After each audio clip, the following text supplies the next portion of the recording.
श्री गणेशाय नमः। अतुलित बल धामम हेम शैलाभ देहम धनुज वन कुशानम ज्ञानीनाम अग्रगण्यम सकल गुण निधानम वानराणाम अधीशम रघुपति प्रिय भक्तम वात जातम नमामि। सर्व दर्शक मित्रों सुप्रभात, जय गणेश। वी टीवी विशेष रजूआत भविष्य दर्शन कार्यक्रम ज्ञान आध्यात्मिकता અને જ્યોતિષનો ત્રિવેણી સંગમ પંચાયતન દેવતાઓનું પૂજામાં શું છે મહત્વ અને બારે બાર રાશિના જે જાતકો છે એને કયા દેવની ઉપાસના વધારે સારી સફળતા આપે એની વાત કરવી છે દિન વિશેષની અંદર।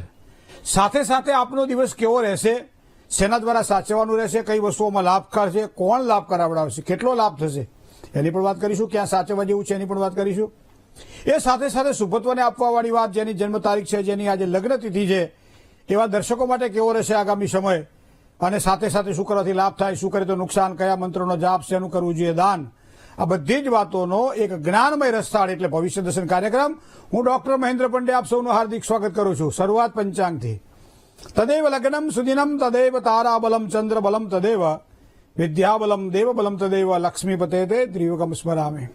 મિત્રો 28 જાન્યુઆરી 2025 અને મંગળવાર છે, પોષ મહિનાના કૃષ્ણ પક્ષની ચતુર્દશી એટલે આજે 14 છે। સવારમાં 8:57 પૂર્વાષાઢા નક્ષત્ર પૂરું થશે, ત્યારબાદ ઉત્તરાષાઢા નક્ષત્રની શરૂઆત થશે।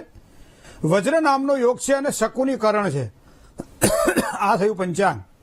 ધન રાશિનો આજે ચંદ્રમા છે, જેના અક્ષર ભ, ધ, ફ અને ઢ છે, પણ આ ચંદ્રમા બપોરે 2:50 બદલાય છે, ત્યારબાદ એ પોતે મકર રાશિમાં પ્રવેશ કરશે। તો બપોરે 2:50 સુધી જેનો જન્મ થાય એના માટે રહેશે ધન રાશિ, અને બપોરે 2:50 પછી જો જન્મ થાય તો એ ખ અને જ એટલે મકર રાશિ ઉપર એનું નામ રાખવાનું રહેશે। આ થયું આજનું પંચાંગ। જય ગણેશ। હવે આપણે વાત કરીએ દિન વિશેષની। તો સામાન્ય રીતે એમ કહેવાય છે કે ભાઈ ગણેશમ વિઘ્નનાશાય વિદ્યાય શારદામ તથા કુબેરમ ધનલાભાય પૂજ્યંતી જનાહા સદા। ભગવાન ગણપતિ વિઘ્નોને દૂર કરે છે, માટે વિઘ્નોના નાશ માટે ભગવાન ગણપતિની પૂજા કરીએ છીએ। તો ગણેશમ વિઘ્નનાશાય વિદ્યાની પ્રાપ્તિ માટે માં સરસ્વતી કહેતા શારદાની પૂજા કરીએ છીએ, અને કુબેરમ ધનલાભાય કુબેરને ધનની પ્રાપ્તિ માટે આપણે પ્રાર્થના કરીએ। પૂજ્યંતી જનાહા સદા, બધા જ લોકો આ પ્રમાણે અપેક્ષા રાખી અને આ પ્રમાણે પૂજા કરતા હોય। પણ આ અપેક્ષાની અંદર આપણા સનાતન સંસ્કૃતિમાં પંચાયતન દેવતાઓને વિશેષ પ્રાધાન્ય આપવામાં આવે છે, અને એના કારણે એમ છે કે કાશી રે માટીનું કોડિયું આ કાયા, ઝબકી ઝબકીને બુઝાવાનું રહે, જાનકીનો નાથ પણ જાણી શક્યો નહીં કાલે સવારે શું થવાનું। તો તત્વ કેટલા છે? 5 તત્વ છે, અને એનું બનેલું આ શરીર છે, એની અંદર 5 તત્વ આવે છે। અગ્નિ આવે, પૃથ્વી આવે, વાયુ, જળ, આકાશ। જે પ્રમાણે વાસ્તુ જોઈએ તો વાસ્તુમાં પણ 5 તત્વ આવે છે, અગ્નિ, પૃથ્વી, વાયુ, જળ અને આકાશ।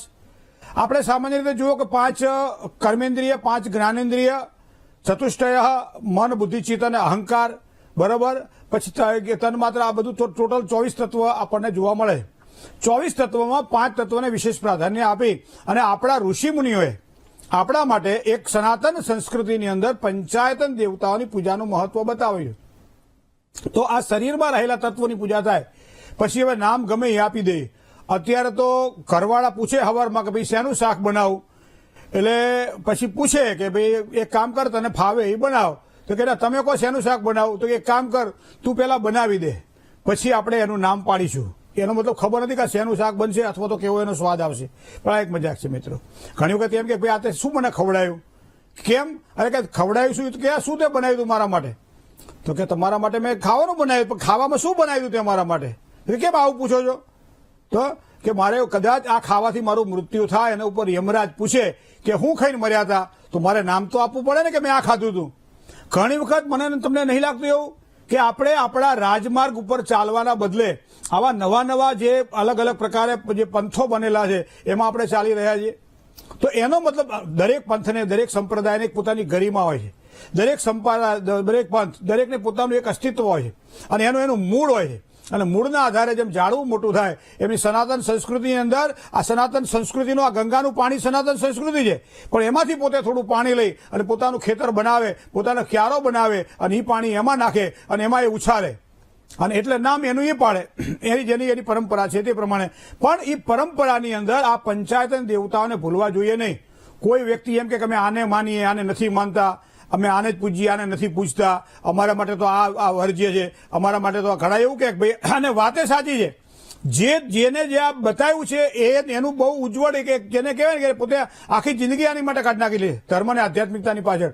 અને પછી એમ કહેવાય છે કે ગ્રંથની અંદર ન મળે એ મંત્રની અંદર મળે. ગ્રંથ મોટો છે પણ મંત્ર નાનો છે, પણ એ મંત્રને ગ્રંથમાંથી જ પ્રાપ્ત થાય.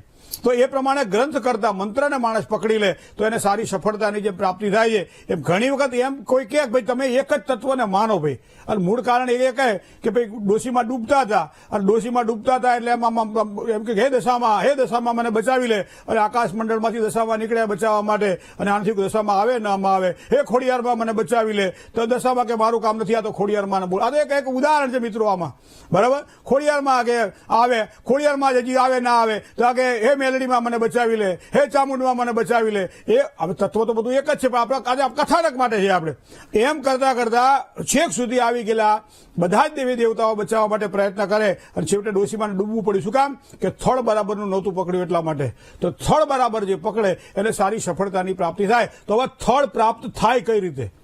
કોઈ પણ વ્યક્તિ એમ કે ફલાણી જગ્યાએ આ દેવતા છે અને આ એના કર્મ કરવા વાળા એના ઉપાસક છે, આ ઉપાસકની પાસે જઈએ તો મારું કામ થઈ જાય. પછી ઓલા શું કરે? અહીંથી પૂળ અને અહીંથી અહીં જતો રહે, અહીંથી અહીં થાય, અહીંથી અહીં, મન ચેરાઈ જાય. અને અંતકાલે મતીશો ગતિ, અંતકાળે જેવી તમારી મતિ હોય તમારી ગતિ એવી થાય. તો આ શરીરને ફક્ત અને ફક્ત આ બધી બાબતોમાં જ રાખવું છે કે આ શરીર દ્વારા પરમાત્માની પ્રાપ્તિ થાય એવા પ્રયત્ન કરવા છે. કારણ કે આ તો જે કહેવું છે કે શક્તિ તો આ દરેકને મળે છે, ચાહે આસુરી શક્તિ હોય ચાહે દૈવી શક્તિ હોય. તો દરેકની અંદર પડેલા જ છે બે તત્વો, દાનવ અને દેવ. તો કયા તત્વોને જાગૃત કરવું છે? અને એ જાગૃત કરવા માટે આપણા શાસ્ત્રમાં પંચાયતન દેવ પૂજાનું વિશેષ મહત્વ બતાવવામાં આવેલું છે. તમે તમારા દેવ મંદિરની અંદર આ 5 દેવતાઓની સ્થાપના કરી દો. બીજા ઘણા બધા મંદિરોની અંદર તો એપાર્ટમેન્ટની અંદર રહેતા જે માણસો હોય ને એટલે એના કરતા એના દેવસ્થાનમાં વધારે દેવો જોવા મળે. એમ કે આ ખોડિયારમાંનો દીવો, આ ચામુંડમાં દીવો, આ મેલડીમાંનો દીવો, બરાબર, આનો દીવો, આ ગણપતિ દાદાનો દીવો, 7-8 દીવા હળગ લાઈનમાં કરે હવારમાં. એટલે મને એમ થાય કે આ દીવા તમે ભગવાનની જ્યોતને પ્રજ્વલિત કરવા માટે કરો છો કે ઠંડીનું મોસમ છે એટલે ભગવાનની ટાઢ નીકળે એટલા માટે કરો છો? તત્વ મૂળ એક છે મિત્રો. શરીર તમારા ઘરની અંદર, આપણા નિજ ઘરની અંદર જેમ કહેવાય કે માણસો જેમ ઓછા હોય એ બધી વ્યવસ્થા સારી પ્રાપ્ત થતી હોય છે. એમાં આપણા ઋષિમુનિએ આપણને બતાવ્યું છે કે 5 દેવોની પૂજા કરીએ. તો શરીરની અંદર જે 5 તત્વો છે એ 5 તત્વોની અંદર પહેલું તત્વ આવે છે અગ્નિ તત્વ. રાશિની અંદર પણ તમે જોજો કે મેષ રાશિ હોય, સિંહ રાશિ હોય કે ધન રાશિ હોય તો 3 રાશિ અગ્નિ તત્વની રાશિ છે. રાશિનું પણ એ પ્રભુત્વ છે. દરેક 12 રાશિની અંદર 4 તત્વોથી વહેંચાયેલું છે. તો દેવોની પૂજાની અંદર જે ફળ પ્રાપ્ત થાય છે એ પંચાયતન દેવતાઓને જે ધ્યાનમાં રાખીએ તો પ્રથમ અગ્નિ તત્વના અધિષ્ઠાતૃ દેવી કોણ? તો કે માં ભગવતી દુર્ગા છે. યા દેવી સર્વભૂતેષુ શક્તિ રૂપેણ સંસ્થિતા, યા દેવી સર્વભૂતેષુ લક્ષ્મી રૂપેણ સંસ્થિતા, અને યા દેવી સર્વભૂતેષુ બુદ્ધિ રૂપેણ સંસ્થિતા. આ ત્રિગુણાત્મિકા જયારે શક્તિ ભેગી થાય ત્યારે માં દુર્ગા બને છે. આરતીમાં આપણે કહીએ ને જય આદ્યાશક્તિ. આ આદ્યશક્તિ એ છે, પરાંબા છે. એ લલિતાંબાનું સ્મરણ જે કરે છે સમજી લો એના દરેક કાર્ય સફળ થાય. કારણ કે અગ્નિ તત્વની અધિષ્ઠાતૃ દેવી છે. માટે એમ કે છે કે જેનામાં ક્રોધ વ્યાપ્ત હોય, જેનામાં ક્રોધના કારણે વારંવાર સંબંધો બગડતા હોય, જેના કારણે ક્રોધની અંદર કોઈને માનતું ના હોય. એ દુર્વાસા ઋષિ હતા ખરા, પણ આપણે પંચાયત જે 7 ઋષિઓ જે છે એમાં દુર્વાસાને ક્યાંય આપણે જોયા? ગૌતમ, વશિષ્ઠ, અલગ અલગ પ્રકારે આપણે આ જોયા. પણ દુર્વાસા એક ક્રોધની મૂર્તિ હતા. વિચાર કરો કે જે દુર્વાસા કુંતાને મંત્ર શક્તિ આપી શકે કે આ 5 મંત્ર દ્વારા 5 તને સંતાનોની પ્રાપ્તિ થશે. જે દુર્ગામાં ભગવતી જે કહેવાય કે ભાઈ સત્યભામાને કે કોઈ જેની સેવા કરતા હોય સારા ફળ આપી શકે તો એ શું ના કરી શકે? પણ ના, અહીંયા એક જ વસ્તુ એ છે કે ક્રોધથી એ વધારે વ્યાપ્ત હોવાના કારણે ક્યારે દુર્વાસા મુનિ ક્રોધ કરી દે કંઈ નક્કી નહોતું રહેતું. અને એટલા માટે કદાચ કૌરવોની સભામાં જયેલા દુર્વાસાને કહ્યું કે પાંડવોની પાસે જાઓ, ત્યાં તમને ભોજન મળશે. ખબર છે પાંડવોના જે દ્રૌપદી જે રાંધે છે એ છેલ્લું એ જમી લે, પછી બીજું કોઈ જમી શકે નહીં આવી ખબર હોય. અને છતાં દુર્વાસા જાય. પરમાત્માની કૃપા છે. તો ભાગવતની અંદર બહુ સરસ કથાઓ આપેલી છે આ બધી, પણ એ ક્રોધના કારણે નથી થતું. તો પંચાયતન દેવતાઓની અંદર પહેલું આ ક્રોધ છે. તો ક્રોધની અંદર એની ઉપાસના તમારે કરવાની હોય તો માં ભગવતી દુર્ગાની કરવી જોઈએ. કારણ કે પંચાયતન દેવતાઓની અંદર તમારા ઘરની અંદર એક મૂર્તિ તમારા દેવીની હોવી જોઈએ, માતાજીની હોવી જોઈએ. હવે માતાજીની મૂર્તિઓમાં તો કેવું છે? અંબા, સામ, ભવિ, ચંદ્રમૌળી, રમણા, વર્ણા, ઉમા, પાર્વતી, કાલી, હેમવતી, શિવાશ્રી, નયની, કાત્યાયની, ભૈરવી, સાવિત્રી, નવયૌવના, શુભકરી, શાંબ. કેટલા દેવીઓના નામ છે? તત્વ એક જ છે, નામ અલગ અલગ છે. બરાબર, આપણે કહીએ હરિતારા નામ છે હજાર, કયા નામે લખવી કંકોત્રી, રોજ રોજ બદલે મુકામ, કયા નામે લખવી કંકોત્રી. તત્વ એક જ છે, નામ એના અલગ અલગ છે. કોઈ ઘરમાં એને લાલો કે, કોઈ એને મોટો ભાઈ કે, કોઈ એને ફુવા કે, કોઈ એને કાકા કે. ઘરની અંદર જે સાચું નામ હોય કોઈ એના નામથી બોલાવે, મહેશથી બોલાવે, પણ એનો મતલબ એવો થાય કે માણસ નથી બદલાતો, એના નામ ભલે અલગ અલગ બોલાય. કારણ કે ભાણીઓ છે મામા કે છે એને, બરોબર છે, માસા કે છે. તો આ બધા વ્યક્તિ એક છે પણ નામ જેના અલગ અલગ છે. એમ દેવતા એક છે પણ એના નામ અલગ અલગ છે. તો દુર્ગાના કોઈ પણ સ્વરૂપની અંદર કદાચ જો સૌથી શ્રેષ્ઠ સ્વરૂપ આપણા માટે હોય તો આપણી કુળ પરંપરા પ્રમાણે આપણે જે કુળની અંદર જન્મ લીધો છે, આપણે જે જ્ઞાતિને જે સમાજની અંદર જન્મ લીધો છે એ પરમાત્માની કૃપાથી પ્રાપ્ત થાય છે. કારણ કે પહેલું ભગવાન આપણા માટે કુળ નક્કી કરે છે કે કયા કુળમાં તને નાખવું તારા કર્મ પ્રમાણે, અને એ પ્રમાણે કુળમાં નક્કી કર્યા પછી એના કુળદેવતા હોય છે, એના કુળદેવી હોય છે. તો એનો મતલબ એવો થાય કુળદેવીની ઉપાસના પહેલા કરવી. બીજા દેવી દેવતાઓને પૂજવા, નામ ગમે તે લઈ લ્યો, પણ કુળદેવી એમ કે મહાત્મા સર્વ દેવાનામ અને દેહી નામ મંત્ર સર્વગામ વંશ રક્ષા કરીમ દેવી કુલદેવી નમોસ્તુતે. તો પંચાયતન દેવતાઓની અંદર પ્રથમ અગ્નિ તત્વ છે. તો એના માટે કુળદેવીની ઉપાસના તમારા ઘરની અંદર નિજ મંદિરમાં તમારા કુળદેવીનો ફોટો અવશ્ય હોવો જોઈએ. જેને પૂજવા હોય એને પૂજજો, જેને માનવા હોય એને માનજો. અને હું કહું છું એ બધું માનવું એવું જરૂરી નથી, પણ હું તો આ મારું જે વાંચન હોય કે મારી પાસે જે જ્ઞાન હોય, માહિતી હોય, તમને આપું છું કે આ કરવાથી આપણા ઋષિ મુનિઓએ કહેલું છે કે સન્માર્ગે જવાય ને સારા ફળની પ્રાપ્તિ થાય. તો એના માટે આ વસ્તુ આપણે વિચારવી રહી. હવે બીજું તત્વ આવે છે એ પૃથ્વી તત્વ છે મિત્રો. અને પૃથ્વી તત્વનો મતલબ થાય સ્થિર. ધરિત્રી એટલે પૃથ્વી, પૃથ્વી એટલે માં કહીએ આપણે, અને સ્થિર હોય છે. અને સ્થિર તત્વ જે છે અને એની ઉપાસના કદાચ જો કરવી હોય, પૃથ્વી તત્વની ઉપાસના કરવી હોય તો એવા સમયે ભગવાન શિવની ઉપાસના કરવી જોઈએ. શિવની ઉપાસના કરવાથી લાભ થાય. ખાસ કરી અને બીજી રાશિ એટલે કે વૃષભ રાશિ હોય, કન્યા રાશિ હોય, અથવા તો આ બે અને મકર રાશિ હોય.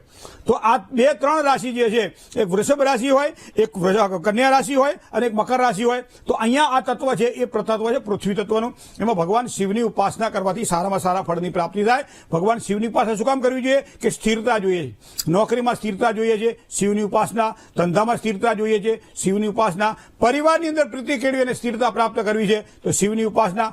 અને બીજું તમને કહું, તન્મે મનઃ શિવ સંકલ્પ મસ્તુ, એવો આપણા ઋષિમુનિએ કહેલું છે કે મારું મન શુભ સંકલ્પોથી યુક્ત થાય. અને શુભ સંકલ્પ એટલે ભગવાન શિવ. ભગવાન શિવના સાનિધ્યમાં તમે જાઓ એટલે સારા વિચારો આવે. તો એનો મતલબ કે મહાદેવજીના મંદિરમાં જઈ અને દરરોજ સવારમાં જળ ચડાવવું જોઈએ. કદાચ ન ચડાવી શકાય તો ઘરે પણ મહાદેવજીની મૂર્તિ અથવા મહાદેવજીનું લિંગ મૂકી અને પૂજા કરવી જોઈએ. તો બીજું તત્વ છે આ પૃથ્વી તત્વ છે. અને પૃથ્વી તત્વ શિવ તત્વ. ઘરની અંદર પણ શિવ તત્વની ઉપાસના મતલબ મહાદેવજીની પ્રતિમા અથવા મહાદેવજીનું લિંગ હોવું જોઈએ. હવે ત્રીજું આવે વાયુ તત્વ. તો વાયુ તત્વમાં ભગવાન શ્રી નારાયણ, નારાયણ એટલે હરિ કહેતા વિષ્ણુ. તો વિષ્ણુના કોઈ પણ સ્વરૂપને તમે લઈ લો, વિષ્ણુ રામજીને લઈ લો, કૃષ્ણ ભગવાનને લઈ લો, શાલિગ્રામજીને લઈ લો, બરાબર છે, કોઈ પણ લઈ લો, દશાવતારની અંદર કોઈ પણ દેવને લઈ લો.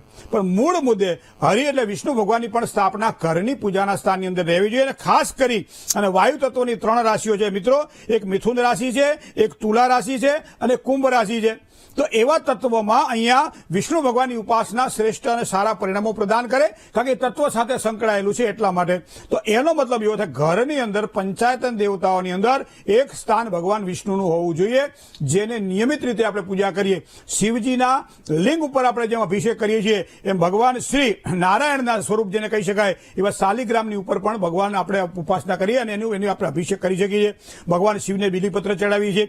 તો હરિને કહેતા ભગવાન નારાયણને આપણે તુલસી દળ દ્વારા પૂજા કરીએ છીએ. માં ભગવતી દુર્ગા છે તેનો ગુલાબથી પૂજા કરીએ છીએ. અલગ અલગ પ્રકારે પૂજાના ફળ પ્રાપ્ત કરવા માટે આપણે જે કંઈ યથાશક્તિ કામ્ય કર્મની સફળતા માટે આપણે પૂજા કરતા હોઈએ છીએ. તો ત્રણ તત્વોની વાત થઈ, એક અગ્નિ તત્વની વાત થઈ, એક પૃથ્વી તત્વની વાત થઈ અને એક વાયુ તત્વની વાત થઈ. મિત્રો જળ તત્વની વાત કરું. ભગવાન ગણપતિને પૂજીએ છીએ ને આપણે, ચોથના દિવસે ભગવાન ગણપતિની પૂજા કરીએ, ચંદ્રનું દર્શન કરીએ. ચંદ્ર એટલે શીતળતા, અને શીતળતા ક્યાં પ્રાપ્ત થાય? પાણી દ્વારા. તો એનો મતલબ એવો થાય કે જળ તત્વના અધિષ્ઠાતૃ દેવતાઓમાં ભગવાન ગણપતિને પ્રાધાન્ય આપવામાં આવે છે. અને એટલા માટે કર્ક રાશિ હોય, વૃશ્ચિક રાશિ હોય કે મીન રાશિ હોય, આ ત્રણમાંથી કોઈ પણ રાશિ છે એ જળ તત્વની રાશિ છે. અને જળ તત્વની અંદર ભગવાન ગણપતિનું આધિપત્ય છે. એટલે ભગવાન મૂલાધારમાં બેસી આખા શરીરનું સંચાલન કરે છે. હૃદયની અંદર પરમાત્મા બેઠેલા છે, જઠરમાં પરમાત્મા છે, બ્રહ્મની અંદર પરમાત્મા બિરાજમાન છે. આ પંચાયત અને દેવતાઓને પાંચે તત્વોને ઓળખીએ અને પછી સૂર્યનારાયણની પૂજા કરવી જોઈએ. સૂર્ય એટલે ઓમ ખમ બ્રહ્મ. વેદનો સૌથી નાનામાં નાનો મંત્ર હોય તો એ ઓમ ખમ બ્રહ્મ છે. અને બ્રહ્મ એટલે નિરાકાર, નિર્વિકલ્પ, નિર્ગુણ, અને એ ભગવાન શ્રી સૂર્યનારાયણની ઉપાસના કરવી જોઈએ. તો આ પાંચ દેવતાઓને પૂજાના સ્થાનમાં અવશ્ય રાખજો. ભગવાન ગણપતિને રાખજો, શિવ, હરિ, ભાસ્કર અને અંબા. અને છતાંય ગ્રહસ્થી છીએ અને કુળદેવીની પૂજાની સાથે સાથે લક્ષ્મીની ઉપાસના પણ કરી શકાય છે. બાકી તો હનુમાનજી મહારાજની પૂજા કરીએ, કુબેર મહારાજની પૂજા કરીએ, ભગવાન ભૈરવજીની પૂજા કરીએ, અલગ અલગ પ્રકારના દેવી દેવતાઓની પૂજા કરતા હોઈએ. પણ આ પાંચે પાંચ તત્વોને પ્રબળ બનાવવા માટે, શરીરના પાંચ તત્વોને સંતુલિત બનાવવા માટે જે કંઈ ફળ પ્રાપ્તિ કરવી હોય એ પ્રાપ્તિની સફળતા માટે આ પંચાયત દેવતાઓ કળિયુગની અંદર એમ કહેવાય છે કે ખાસ સારા અને સાચા પરિણામો પ્રદાન કરે છે. બાકી તો મોઢા એટલી વાતું, જેને જે ફાવે એ કરે, પણ આપણને ફાવે આપણે કરવાનું. જય ગણેશ. મેષથી માંડીએ એક કોલર મિત્ર સાથે વાત કરીએ. હલો હલો हेलो જય ગણેશ. हाँ जय गणेश. હા हेलो हाँ मारे मारी दीदी विશે પૂછવું હતું. હા એની જન્મ તારીખ 16/2/2004. જન્મનો સમય 2 થી 3 ની વચ્ચે બપોરે. બપોરે. હા બરોબર. જન્મ સ્થળ કયું? અમદાવાદ. તો મરતા મરતા કેમ બોલો? પહેલા કોલરમાં જ આવ્યા છો ને પાછા મામા મામા મામા હે? અમદાવાદ જાણે કોકના વ્યાજ ચૂકવતા હોય એવી જ ચૂકવો છો. શું હવે કહો? શું હતું? મૂળ નક્ષત્રમાં ધન રાશિમાં જન્મ છે, મા મહિનાના વધ 11 સોમવારનો. હા બેબીને સ્વાસ્થ્ય સારું નથી રહેતું અને એનું ભવિષ્ય આગળ કેવું રહેશે? હા, વૃશ્ચિક અધિપતિ મંગળ રાહુ સાથે બેઠેલો છે બેન 11મા સ્થાનની અંદર. મતલબ કે અહીંયા 8મા સ્થાનનો માલિક રાહુ સાથે જોડાયેલો છે. તો પિતૃઓની પૂજા તો અવશ્ય કરવી જોઈએ. તો એની અંદર પાણીયારે દીવો પણ કરી શકાય છે, પીપળે જળ પણ ચડાવી શકાય છે. ઘરની અંદર દર બુધવારે ઓમ નમો ભગવતે વાસુદેવાય આ મંત્રની 11 માળા કરી દીકરીને સાકરવાળું પાણી પણ પીવડાવવામાં આવે તો પણ એને કે સ્વાસ્થ્યની બાબતમાં સારો સુધારો જોવા મળે. બીજી વાત છે બુધની. આરોગ્યના સ્થાનની અંદર બુધ મકર રાશિનો છે અને મકર રાશિનો સ્વામી જે શનિ છે એ કુંડલીની અંદર દેહ ભાવમાં બેઠેલો છે. તો આમ તો શનિ તો સારા પરિણામ આપશે, પણ વર્તમાન સમય અત્યારે સ્વાસ્થ્યની બાબતમાં થોડીક તકલીફ દેખાતી હોય તો મંગળ રાહુના અંગાયોગનું પણ થાય તો પૂજા ચોક્કસ કરાવડાવી લેજો. એનાથી પણ સારી સફળતાની અને પ્રાપ્તિ થશે. જય ગણેશ. બીજા કોલર મિત્ર સાથે વાત કરીએ. હલો હેલો જય ગણેશ. જી મારે મારી બેબી વિશે પૂછવું હતું. હા હા. જન્મ તારીખ 26/6/2012. 26/6/2012. સમય 1:30 બપોરનો. બરાબર. જન્મ સ્થળ અમદાવાદ. આજે જોજો, આજે બધા ફોન અમદાવાદ વાળા જ આવશે. અમુક વખત એવો બંધારણ થઈ જાય ને, પોરબંદર, જામનગર એ બાજુ અમુક ફોન એ જ આવે. સુરત, વલસાડમાં તો અમુક ફોન એ જ આવે. પાલનપુરમાં ખબર નહીં કેવી રીતનું આ ગણિત ભગવાને ગોઠવેલું છે, પણ બધા એક જ હારખા કોલ આવે છે. શું પ્રશ્ન હતો બેબીનો કહો? હેલો પ્રશ્ન. હા હેલો પ્રશ્ન એવો હતો કે બેબી ચિંતામાં રહે છે ને ભણવામાં થોડીક આગળનું ભવિષ્ય કેવું રહેશે? તમે ટેન્શન મા રાખે બાપ છે. છો તો છોકરા ચિંતામાં છે ના રે? એમાં 13 વર્ષની છોડી ચિંતા કરે યાર. કેવું કહેવાય? તૈયારી ભણવામાં હોશિયાર છે પણ તૈયારી કરે તો ભૂલી જાય છે. પણ એમને તમે શું તૈયારી 13 વર્ષમાં શું તૈયારી કરાવડાવો તમે એની પાસે? અને આગળનું ભવિષ્ય કેવું રહેશે હા, એ બરાબર. મને કહેતી કે પાપા પૂછો ને એકવાર કે. અચ્છા, એવું તમને કીધું એમ ને? હા હવે જો એની એના પૂજા તો બહુ ભવિષ્ય સારી છે, કારણ કે કન્યા રાશિનો મંગળ, આગળ શનિ, કેવું ચંદ્ર રહેશે? ભેગા, ચંદ્ર, શનિ અને મંગળ ભેગા પડ્યા છે. હવે બીજી વસ્તુ તમને કહું કે આમ ચિંતાતુર મનનું કારણ શું છે? ચંદ્રમાં. કારણ કે ચંદ્રમાં બેઠેલો છે શનિ સાથે યુતિમાં, તો આને વિષયોગ કહેવામાં આવે છે. બરાબર. તો વિષયોગના દોષનું નિવારણ થાય તો, કારણ કે માથું દુખતો માથાની ગોળી લઈ લો, માથું ઉતરી જાય. એ પ્રમાણે ગ્રહ બળ જયારે ના નિર્બળ હોય ત્યારે એની પૂજા કરી લો તો એને સારી સફળતા મળે. બીજું ગુરુ અને કેતુ, વિદ્યાનો કારક ગ્રહ ગુરુ છે, એ કેતુ સાથે બેઠેલો છે. જેટલું જોઈએ એટલું જ વાંચે, જેટલું જોઈએ એટલું શીખવા માટે પ્રયત્ન કરે. બાકી તો ઘણું બધું દુનિયામાં શીખવાનું છે. જેટલું ભણવાનું હોય એટલું જ ભણવા પ્રયત્ન કરે, એમાં ધ્યાન આપીને આગળ વધે, ચોક્કસ એને સારી સફળતા મળશે. કોઈ ચિંતા કરવાનું કારણ નથી. આગળનું ભવિષ્ય તો ભગવાને ખૂબ સારું નિર્માણ કરેલું એના માટે. જય ગણેશ. બીજા કોલર મિત્ર સાથે વાત કરીએ. હલો હલો हेलो જય ગણેશ. जय गणेश. હા આ છોકરાના લગ્નનું નક્કી ઠેકાણું નથી પડતું. હા તો કન્યા હોતો ને, મને શું પૂછો છો? એટલે 21/22 એના વિઘ્ન આવી. વિઘ્ન આવે છે? હા કન્યા હોધવામાં વિઘ્ન આવે છે? કન્યા તૈયાર થઈ જાય પછી એના મા બાપ ના પાડે એવું થાય. અરે રે, તો જન્મ તારીખ કો હેડો તારીખ આપણે રસ્તો કાઢીએ. 22/9/95. 22/9/1995. હા, જન્મ સમય 8:10 રાતના. રાત્રે 8:10. હા 8:10 ને? વાહ. તો હવે ભાઈ શું ભણ્યો? એને BCA કરેલું છે અને હાલ ઇન્સ્યોરન્સમાં નોકરી કરે છે. પણ ભાઈનો સ્વભાવ થોડો તેજ છે. હા, થોડો તેજ હતો. હવે શાંત થઈ ગયો? હાલ તો શાંત છે. પેલા આમ થોડો આમ તેજ હતો પેલા. ના શાંત તો લગ્ન પછી થાય. લગ્ન પહેલા શાંત કોઈ છોકરાથી એના દાખલા નથી. પણ આપણે 30 વર્ષ થવા લગ્ન પણ હું તમને કુંડલીની અંદર વાત કરું મોટા, રાહુ બેઠેલા છે 7મા સ્થાનમાં. હવે આ કુંડલીમાં તો રાહુ તો 2 લગ્ન કરાવડાવે તો લગ્નમાં વિલંબ કરાવડાવે તો એના માટે અર્ક વિવાહ કરવો પડે. મંગળ પાછો રાહુ સાથે યુતિ એટલે મંગળ દોષ પણ લાગે છે. મતલબ મંગળની વિધિ પણ જે કંઈ થાય એ કરવી પડે. હવે થોડું કરતા રહેવું પડે. બરાબર, સીધા લોટથી રોટલી ના બને. એમાં થોડું પાણી નાખવું પડે, થોડું અટામણ નાખવું બાજુમાં જોઈએ, થોડુંક મોણ નાખવું પડે, ચૂલો હારો જોઈએ, તાવડી તપેલી ઉપર કપલી હારી જોઈએ તો રોટલી થાય. એમ અહીંયા કુંડલીમાં બધા ગ્રહો મજબૂત હોય તો સારા ફળ મળે. હવે એમાં તમે જુઓ રાહુ પડ્યો 7મા સ્થાનમાં. હવે 7મા સ્થાનમાં રાહુ લગ્નમાં વિલંબ કરાવડાવે તો 2 લગ્ન કરાવડાવે તો હું તો બેહી ગયું. બીજી વસ્તુ તમને કુંડલીમાં એક વસ્તુ કહું કે અહીંયા જે બૃહસ્પતિ છે એ ગુરુ એ વૃશ્ચિક રાશિનો છે, એ પણ લગ્ન યોગમાં વિલંબ કરાવડાવે. તો આ બધી વસ્તુઓ થોડું ધ્યાનમાં રાખો. મને લાગે છે કદાચ આ વર્ષ દરમિયાન સારી શક્યતાઓ દેખાઈ રહી છે.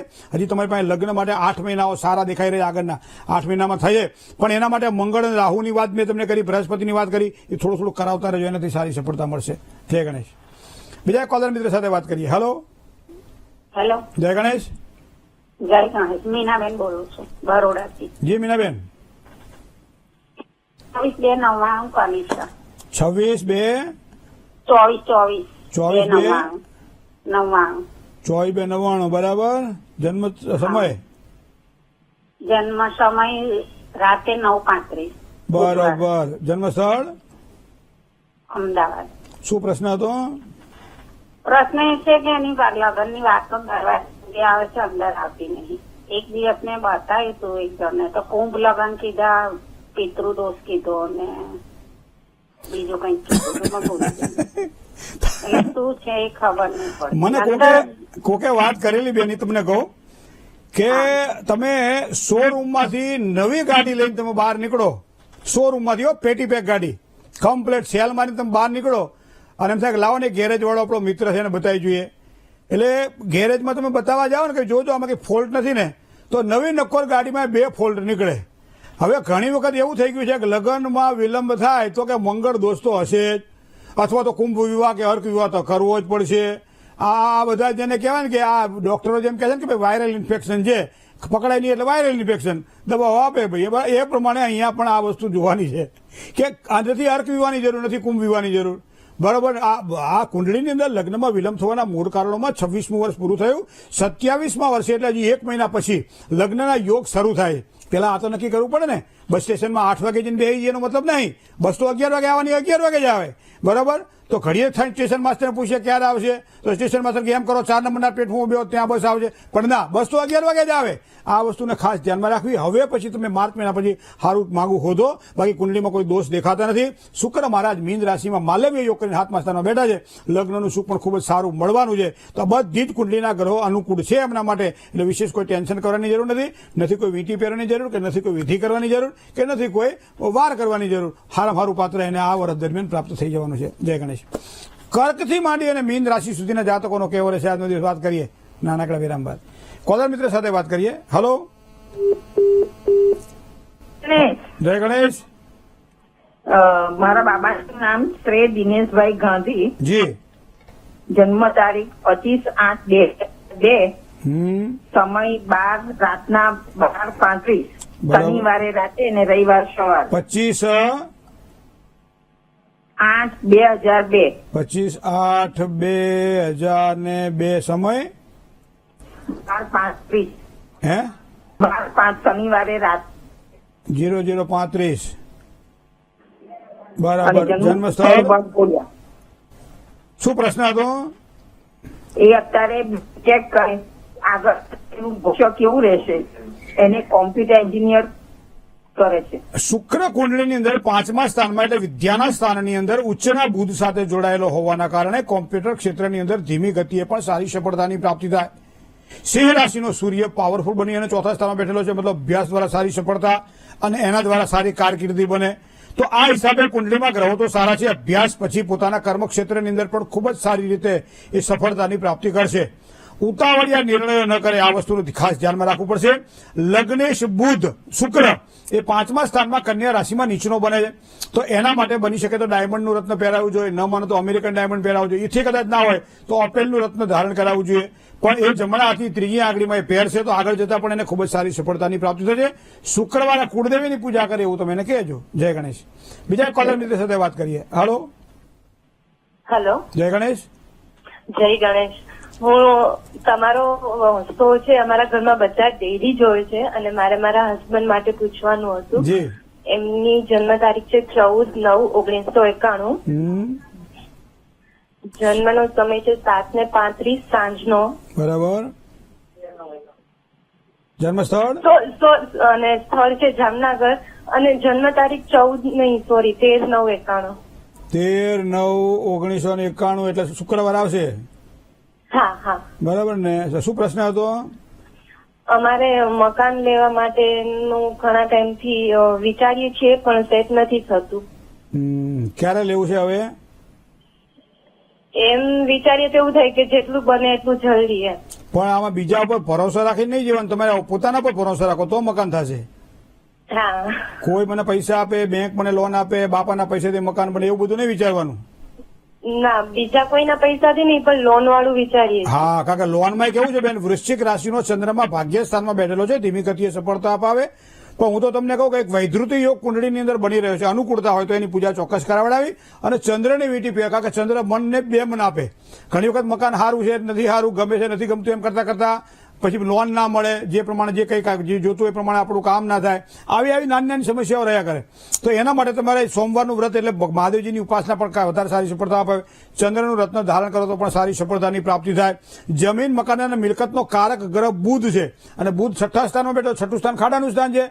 તો દર બુધવારના દિવસે થોડા મગને બાફી નાખો, અંદર ગોળ અને રોટલી ઉમેરીને ગાયને ખવડાવી દો અને મારું સારું મકાન થાય એવું ભગવાનને પ્રાર્થના કરો. ગણપતિ બાપા કરશે, બહુ ટૂંકા સમયમાં તમને સારા પરિણામો મળશે. જય ગણેશ. હવે જય ગણેશ. જય ગણેશ. રાજકોટ છું. હાજી. હા, નીતા મારું નામ છે. હાલો. હા, અને મારી જન્મ તારીખ છે 3/5/1970. 3/5/1970. 69 કે 70? 69. જન્મ સમય?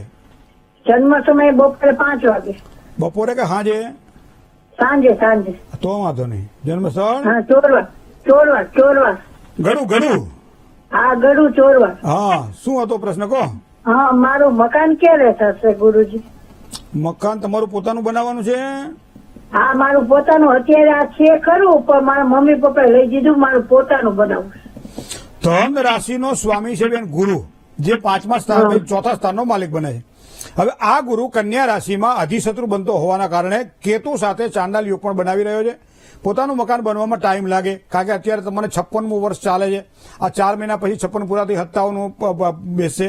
બરાબર. તો 57મા વર્ષે પ્રયત્ન કરવાથી સારી સફળતાની પ્રાપ્તિ થાય. પણ એના માટે તમારે શું કરવું પડશે કે ગુરુ પીડાદાયક છે, ગુરુ દોષદાયક, તો ગુરુવારે હનુમાન ચાલીસાનો પાઠ કરી શકાય, દત્ત બાવનીનો પાઠ કરી શકાય, અથવા વિષ્ણુ સહસ્ત્રનો પાઠ કરી શકાય, અથવા દરરોજ કરી શકાય. તો આ પ્રમાણે કરી અને સારો એક સંકલ્પ કરીએ. પણ સંકલ્પ કરતા પહેલા ભગવાન નારાયણને એક દીવો કરી દેવાનો, વિષ્ણુ ભગવાનને, અને પ્રાર્થના કરવાની કે મને મારું ઘર ઝડપથી સારું પ્રાપ્ત થાય. તો ભગવાનની કૃપા થશે તો ચોક્કસ સારી સફળતા અપાવશે. જય ગણેશ. બીજા એક કોલર મિત્ર સાથે વાત કરીએ. હાલો. જય ગણેશ. જય ગણેશ સાહેબ. જી. મારી બેબી માટે પૂછવાનું સાહેબ. જન્મ તારીખ? 7/4/99. હા, 7/4/1999. સમય? 8:15 સાંજે. ઉભા રહો, તમે ઉતાવળે બોલો છો ને. 7/4/1999. કેટલા વાગે સાંજે? 8:15 રાત્રે સાહેબ. બરાબર. જન્મ સ્થળ? વલસાડ સેલવાસ. બરાબર. શું હવે પ્રશ્ન હતો, કોના માટે છે આ? બેબી છે મારી. હા. એમને જીવનમાં સંઘર્ષ બહુ કરવું પડે છે અને લગ્ન ક્યારે થશે અને કઈ મંગળ દોષ છે કે શું? મંગળ તો ભારે છે. અરે ભારે છે. ભારે મહિલો મંગળ છે. અરે સાહેબ કઈ કરો રસ્તો. રસ્તો તમને બીજી વસ્તુ કહું કે સૂર્ય અને ગુરુની આ યુતિ 6ઠા સ્થાનમાં છે અને એના કારણે ઘણી વખત ક્રોધ, ઘણી વખત એક મમત કે આવું જ જોઈએ પાત્ર તો જ મારે લગ્ન કરવા છે, અથવા તો કોઈ પણ રીતે, કારણ કે 26મું વર્ષ હવે 3 મહિના પછી પૂરું થશે, 27મું બેસશે. હવે બૃહસ્પતિ શાંતિ તો કરવી જ પડશે. બીજું મંગળ દોષકારક છે, મંગળની પૂજા પણ અનુકૂળતા હોય તો ચોક્કસ કરાવડાવી લેવી જોઈએ. ત્રીજું 7મા સ્થાનની અંદર જે ગ્રહ બેઠેલો છે શનિ છે, અને જો તુલા લગ્ન આવતું હોય તો 7મા સ્થાનમાં મેષ રાશિ આવે અને મેષ રાશિમાં શનિ નીચનો થાય તો એનો મતલબ શનિ પણ અહીંયા બળ આપતો નથી. તો એક તો શનિની વાત છે, એક મંગળની વાત છે અને બીજી છે બૃહસ્પતિની શાંતિની વાત. તો આ કરવા. બીજું ચોથું તમને વાત કરું કે 4થા સ્થાનમાં કેતુ બેઠેલો છે, લગ્નમાં વિલંબ પણ કરાવડાવી શકે છે અથવા 2 લગ્નના યોગ પણ ઉભા કરાવે, હગાઈ થઈને તૂટી જાય, છેક સુધી આપણે વાત આગળ ચાલતી હોય તૂટી જાય, આવી સંભાવનાઓ પણ બની રહી છે. તો એના માટે કુંભીઓ પણ કરાવડાવી જો અનુકૂળ હોય તો ચોક્કસ એને સારી સફળતાની પ્રાપ્તિ થશે. આવતા વર્ષે સારા યોગ આટલું કરાવશે. જન્મસ્થાનથી પૂર્વ દિશામાં લગ્ન યોગની શક્યતા હોય છે. મેષ રાશિથી, મિથુન રાશિથી, કન્યા રાશિથી અને મીન રાશિથી, આ 4 રાશિથી સારું લેણું પણ દેખાઈ રહ્યું છે. એ કોલર મિત્ર સાથે વાત કરીએ. હલો હલો, જય ગણેશ. જય ગણેશ. હાજી, મારું નામ યશવંત છે, મારી માટે પૂછવું છે. હા 25 હલો 25/7/1988. 25/7/1988 સમય હા, સમય રાતે 1:30 વાગે. બરોબર. 1:30. જન્મસ્થળ જન્મસ્થળ અમદાવાદ. શું પ્રશ્ન હતો? હવે સરજી મારે પૈસા બહુ આવે પણ પૈસા ટકતા નથી. પૈસા ટકે એવો કોક તમને જો સારો ઇલ્મી મળી જાય ને જ્યોતિષી, હા તો મને કહેજો, મારે નથી ટકતા. આપણે બે ભેગા જશું ક્યાંક. સારું, તમારી પાસે તો આયા. પણ એમ નહીં, પૈસાને ટકાઈને કરવું છે શું? મકાન બનાવવું, મકાન એ બનતું નથી. મકાન બનાવવું છે તો સિંહસ્યાધિપતિ સૂર્ય અહીંયા કુંડળીની અંદર જો જોવા જઈએ તો એ પોતે તૃતીય સ્થાનમાં છે. હવે 3જા સ્થાનમાં રહેલો સૂર્ય હોય, 6ઠ્ઠા સ્થાનમાં હોય કે 11મા સ્થાનમાં હોય, આ સૂર્ય જો 4થા સ્થાનનો માલિક બને તો એને લગતી પીડા ઉભી કરાવડાવે. તો એનો મતલબ મકાનની વાત થઈ, જમીન મિલકતની વાત થઈ. મકાન તમારે બનાવવું હોય તો નિયમિત સવારમાં સૂર્યનારાયણને જળ ચડાવો. બીજું, રવિવારના દિવસે થોડા ઘઉંને બાફી નાખો, અંદર ગોળ નાખી અને ગાયને ખવડાવો. રવિવારે એકટાણું કરો. આ બધું કરવાથી કદાચ સારી સફળતાની પ્રાપ્તિ થાય. બીજી વસ્તુ છે, વૃષભાધિપતિ શુક્ર પાવરફુલ છે, ભગવાને પૈસો ખૂબ સારો આપ્યો છે પણ ટકતો નથી. તો ટકવા માટે એક શ્રીયંત્રની ઉપાસના કરો ને, શ્રીયંત્રની પૂજા કરો, શ્રીયંત્રની ઘરે સ્થાપના કરીને પૂજા કરો, સારી સફળતા અપાવશે. જય ગણેશ. જેની આજે જન્મ તારીખ છે, જેની મેરેજ એનિવર્સરી છે અને સાથે સાથે શુભત્વને આપવાવાળી આજે કઈ કઈ વસ્તુઓ છે, આની વાત કરીએ નાનકડા વિરામ બાદ.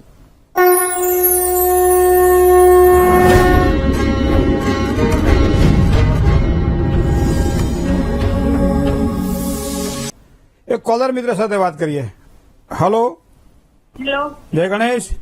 જય ગણેશ. હા મારે મારા બાબા વિશે પૂછવું હતું. અત્યારે BBA કરે છે એવું. હા હા. એની જન્મ તારીખ છે 28/7/2005. સમય સમય 8:20 રાત્રે, સવારે. સવારમાં 8:20. જન્મસ્થળ નારેજા. હે નારેજા ક્યાં આવ્યું? અમદાવાદ પાસે. બરાબર. શું પ્રશ્ન હતો હવે? એને BBA કરે છે. હવે અત્યારે કે મારે લાઈન ચેન્જ કરવી છે, હવે મને ઇન્ટરેસ્ટ નહીં રહ્યો એમ કે છે, તો શું કરીએ હવે? ચંદ્ર અને મંગળની યુતિબેન છે ભાગ્યસ્થાનની અંદર, મતલબ ચંદ્રમાં વિવરિંગ માઇન્ડ આપે સ્વાભાવિક છે. પણ હવે એને શનિ અને સૂર્ય પણ બુધ સાથે જોડાયેલો છે. બને ત્યાં સુધી લાઈન ચેન્જ કરે તો આગળ જતા સારી સફળતા મળે એવા કોઈ ચિહ્નો કુંડળીના આધારે દેખાતા નથી. નિર્ણય તમારે કરવાનો છે. અમે તો એક સારું માર્ગદર્શન આપી શકીએ.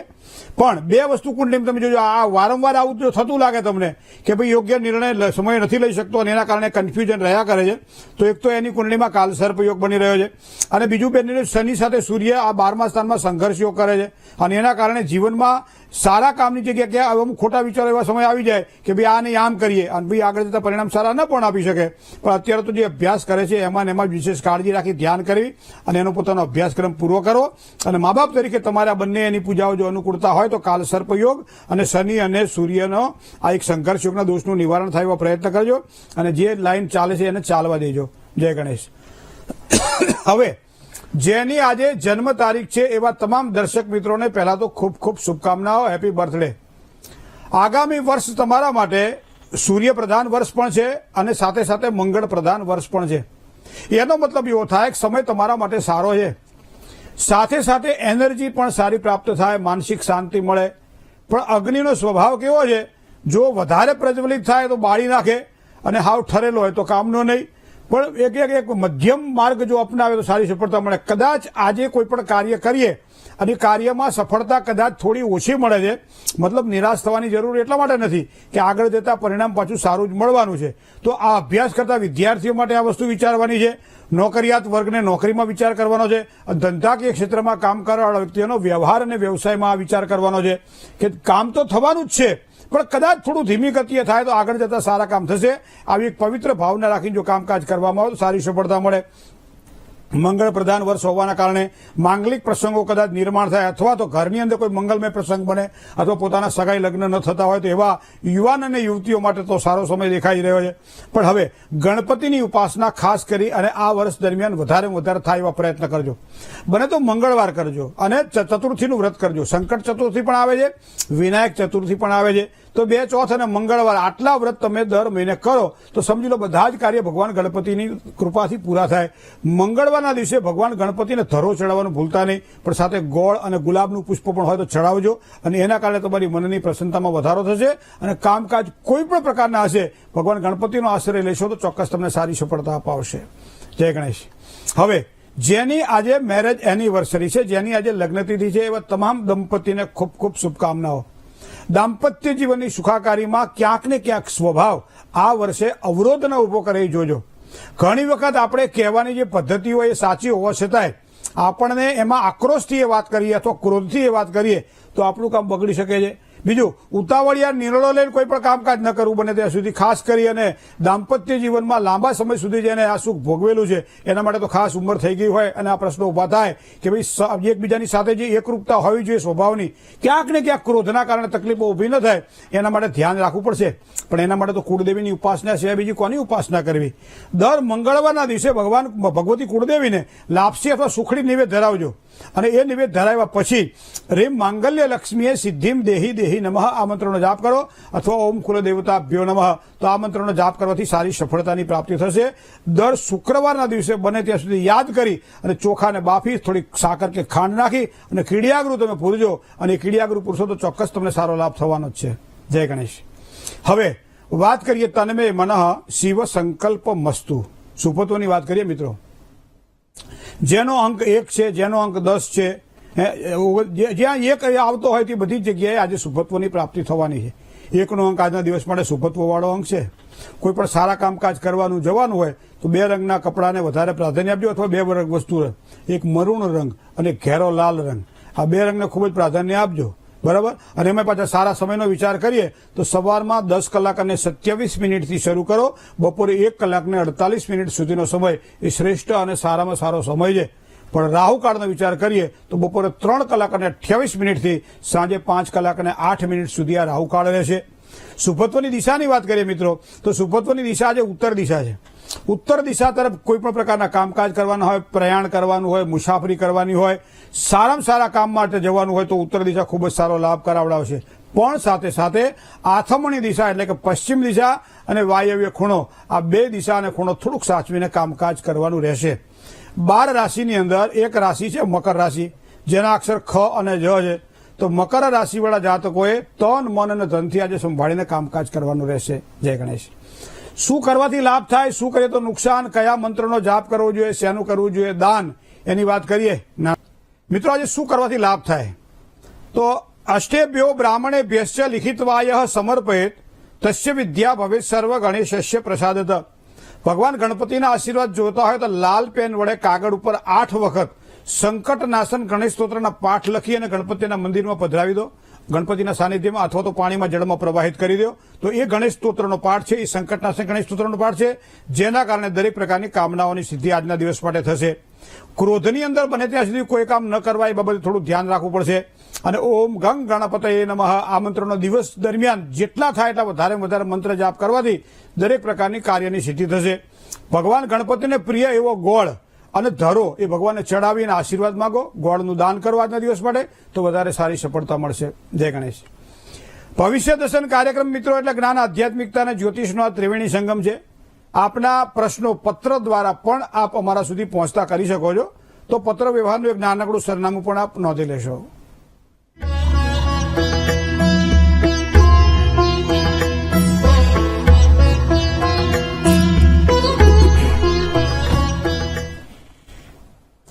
ભવિષ્ય દર્શન કાર્યક્રમ આજે બસ આટલું જ. મિત્રો, આપ સવારના 6 થી માંડી અને મોબાઈલ ઉપર પણ કોલ કરતા રહો છો. અમને આનંદ છે કે આપને એક રસ છે ભવિષ્ય જ્યોતિષનો. પણ અમારા ત્યાં એપોઇન્ટમેન્ટ જ્યારે લેવાની હોય ત્યારે સવારમાં 11 થી માંડી અને 1 વાગ્યા સુધી તમે અમારા મોબાઈલ નંબર ઉપર તમે તમારો ફોન કરજો અને એપોઇન્ટમેન્ટ નોંધાવજો. અથવા કંઈ પૂછવું હોય તો પણ એ કંઈ જનરલ પૂછવાની વાત નથી, ફક્ત એપોઇન્ટમેન્ટને લગતી વાત હોય, રૂબરૂ મળવાની વાત લગતી હોય, ઘેર બેઠા કઈ રીતે માર્ગદર્શન મેળવી શકે એની વાત હોય તો એ 11 થી 1 ગાળામાં પૂછી શકાય છે. આમ તો સવારમાં 6 વાગ્યાથી કોલ ચાલુ થઈ જતા હોય છે, પણ ખાસ આપ સૌને વિનંતી કે 11 વાગ્યા પછી કોલ કરો. 1 વાગ્યા સુધીમાં બપોર સુધી આવવું હોય તો એપોઇન્ટમેન્ટ પણ લઈ લેજો. તો એના માટેનું અમારું સરનામું પણ આપ નોંધી લો અને ફોન નંબર પણ નોંધી લો. અત્યારે મને ડોક્ટર મહેન્દ્ર પંડ્યાને રજા આપશો. આપનો દિવસ મંગલકારી રહે. શુભકામનાઓ. આવતીકાલે ફરીથી પાછા નવા વિચારો સાથે મળીશું. સર્વ દર્શક મિત્રોને જય ગણેશ.